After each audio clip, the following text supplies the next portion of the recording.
अस्सलामु अलैकुम सर, नमस्कार। आइए, नमस्ते। क्या नाम है आपका? স্যার, আমার নাম সুলতানা পারভিন। আমি কুচবিহারের ছোট্ট একটি গ্রাম থেকে এসেছি। ओ वाह। आप करते क्या? স্যার, অনেক দুঃখ কষ্ট করে আজ আমি এই মঞ্চে এসেছি। अच्छा। আপনারা সকলেই জানেন আমার মা নেই, কিন্তু স্যার মাঝে মধ্যে আমার মা আমার স্বপ্নের মধ্যে আমার মা আমাকে ডাকে, আমার জন্য অনেক কান্না করে। তাকে আমি প্রায় দেখি, কিন্তু স্যার এই জীবনে অনেক কষ্ট। মা না থাকায় একটা শিশু কত যে কষ্ট করতে হয় সেটা আমি জানি। আমাকে না খেয়ে থাকতে হয় স্যার। অন্যরা আমাকে গালি গালাজ করে, কেউ আমাকে ভালোবাসে না। আমার পরিবারের লোকও আমাকে ভালোবাসে না, সবাই আমাকে ধরে মারে। এইটুকু বয়সে আমার এত সহ্য করতে হয়। अरे बाप रे। এই বয়সে আমাকে অন্যের পেটে কাজ করতে হয় স্যার। যদি কাজ না করি তাহলে পেটে ভাত যায় না। আর কত কষ্ট করবো স্যার। आप जो कर रही हो वो मेहनत का काम है, वो ईमानदारी का काम है, वो सच्चाई का काम है, वो कला का काम है।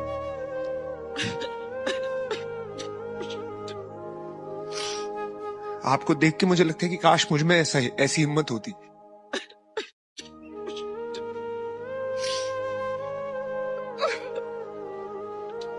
मेरे दिल से ये दुआ है कि आपको इस स्थिति में कभी फिर से होना ना पड़े। देखिए, एक बात तो आपको ये बात हमें बतानी पड़ेगी कि लोगों का नजरिया आपके लिए बदल जाएगा। एक सुपरस्टार के रूप में आपको दुनिया जरूर देखेगी, बिकॉज इंडियन आइडल ने आपको वो मंच दिया है। तुमने बहुत सही प्लेटफॉर्म चुना है, बिकॉज इससे बड़ा देश का कोई प्लेटफॉर्म नहीं है। Thank you sir, thank you so much. তাতেও আমার কোনো দুঃখ নেই স্যার। আজ গরিব বলে আমাকে সবাই অত্যাচার করে, কিন্তু কুকুর আল্লাহ একদিন ঠিকই আমার কথা শুনবে। আমার কবলে অবশ্যই সুখ আসবে। তাই স্যার, আর বেশি কিছু না বলে আমি আমার মায়ের উদ্দেশ্যে একটি গান গাইব। যে মা আমার জন্য রোজ কান্না করে, সেই মাকে বলবো সে যেন আর কান্না না করে। আমি উপরওয়ালা দেওয়ার ভালোবাসি, সেই মাকে নিয়ে ছোট্ট একটি গান। চলুন তাহলে শুরু করি। चलिए जरूर सुन। মাগো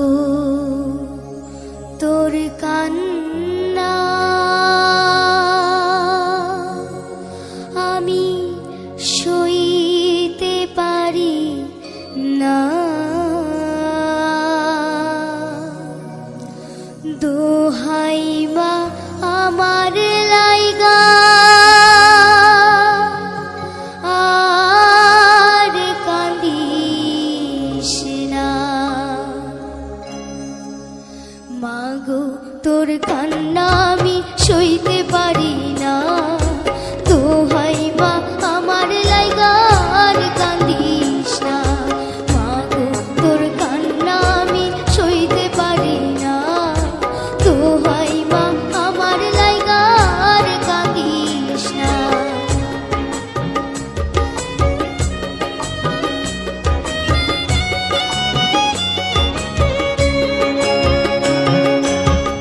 মায়ের চোখে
संगीत कहाँ सीखा, कैसे सीखा, कौन सी गलियों में? क्या तुम्हारी आवाज में प्यूरिटी है, क्या सादगी है, क्या मासूमियत है? कुछ ऐसी झलकी है तुम्हारी आवाज में जो इस हिंदुस्तान को हिला देंगी। Very good, extraordinary. कोई ऐसा इतना अच्छा कैसे गा सकता है? मुझे ना सच में ऐसा लगता है कि जब मैं ऐसे रियलिटी शोज पे आती हूँ, इतना टैलेंट देखते हैं हम, और आप तो मतलब मैं कुछ बोल नहीं सकती हूँ। I don't think I am capable. ये चीर दो, दिल निकालो,